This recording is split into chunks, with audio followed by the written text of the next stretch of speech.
Nggak kayak membahas tenaga kerja, undang-undang tenaga kerja, cepet bener. Kalau perampasan aset koruptor mah, hampir 20 tahun belum selesai-selesai Gusti Nu Agung.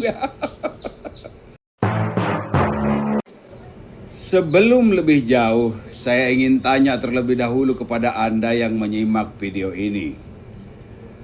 Anda percaya nggak kalau RUU ini secara sengaja, umpet-umpetan, diam-diam DPR memang sebenarnya nggak setuju disahkannya RUU ini? Anda jawab di komentar ya.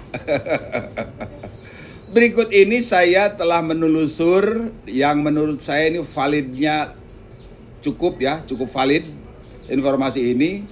Asal usul RUU perampasan aset ya. RUU perampasan aset nih awal mula sih pada tahun 2000, ini datanya 2008 ya. Pada tahun 2008 gagasan ini, perampasan aset ini diusulkan oleh pemerintah, khususnya oleh Pusat Pelaporan dan Analisis Transaksi Keuangan. Sejak tahun 2008 ini kemudian resmi masuk ke dalam program legislasi nasional atau prolegnas DPR RI untuk pertama kalinya pada tahun 2012. Jadi gagasan RUU perampasan aset itu sejak 2008 oleh PPATK. Kemudian akhirnya masuk ke DPR pada tahun 2012. Jadi untuk masuk ke DPR saja banyak hanya hambatannya. Akhirnya para penggagas ini terus menerobos dan akhirnya bisa juga masuk 2012 masuknya. Masuk di DPR 2012.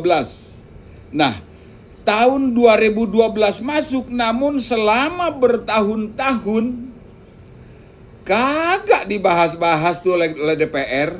Masya Allah.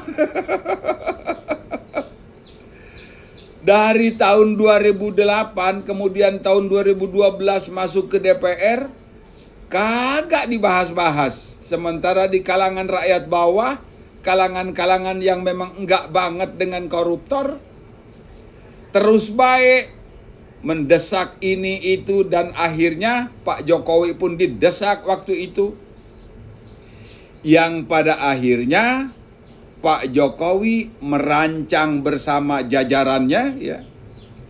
Dibikinlah jajarannya, kemudian pada bulan Mei 2023 Presiden Jokowi waktu itu berkirim surat. Ya, saya bacakan ya. Pemerintah menunjukkan keseriusannya dengan sangat sungguh-sungguh pada tanggal 4 Mei 2023, Presiden Jokowi resmi mengirimkan surat Presiden Surpres beserta draft RUU perampasan aset hasil tindak pidana ke DPR.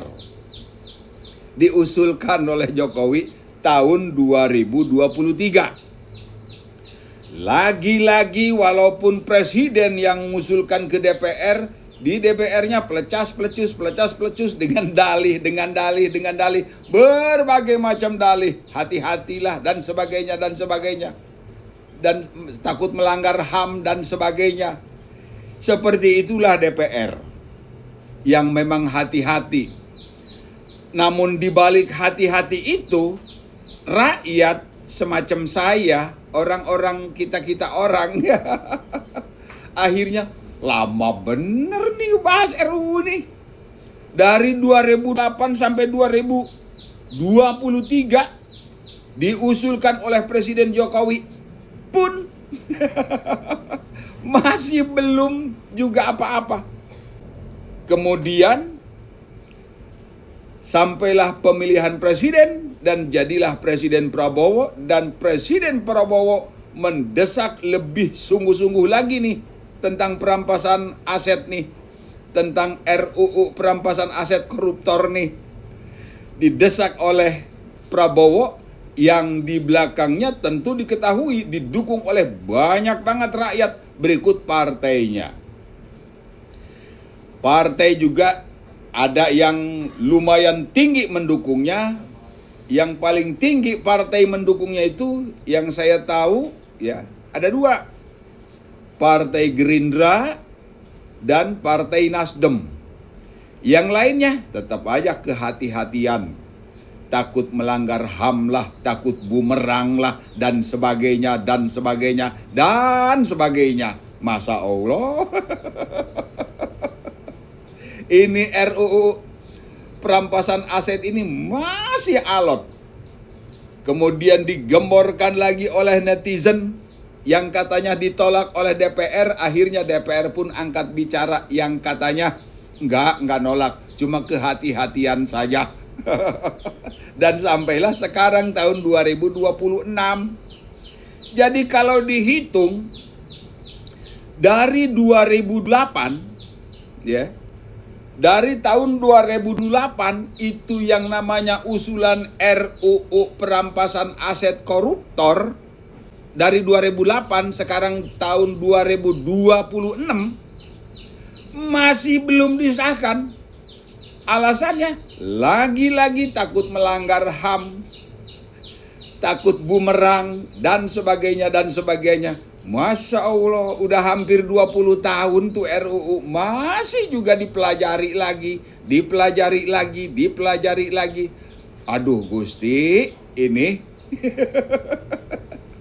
makanya akhirnya wajar hati saya nih ya, pribadi saya akhirnya bertanya-tanya, jangan-jangan emang sengaja nih DPR tunda-tunda waktu mulu. Tunda-tunda waktu mulu. Nggak kayak membahas tenaga kerja, undang-undang tenaga kerja, cepet bener. Kalau perampasan aset koruptor mah, hampir 20 tahun belum selesai-selesai Gusti Nu Agung. Maka saya berpesan kepada teman-teman dan saudara-saudara sekalian, yuk kita doakan, masing-masing kita doakan, moga-moga DPR nih dibukakan mata hatinya, ya, supaya benar-benar ikhlas mengesahkan RUU perampasan aset yang orang-orang koruptor tuh, gitu, ya. Dan saya ingin katakan, ingin pertegas, kalau belum juga disahkan, maka sangatlah wajar kalau DPR dituding oleh mayoritas rakyat bahwa DPR lah yang memang mau korupsi. Gitu dituding tuh. Ditudingnya begitu akhirnya, DPR yang dituding. Emang dia yang mau korupsi. Habis gimana? Hampir 20 tahun kagak digubris mulu, kagak disahkan mulu dengan dalih segala macam. Udah muncul kasus ini, kasus isu. Undang-undang itu mah kagak mau disahkan.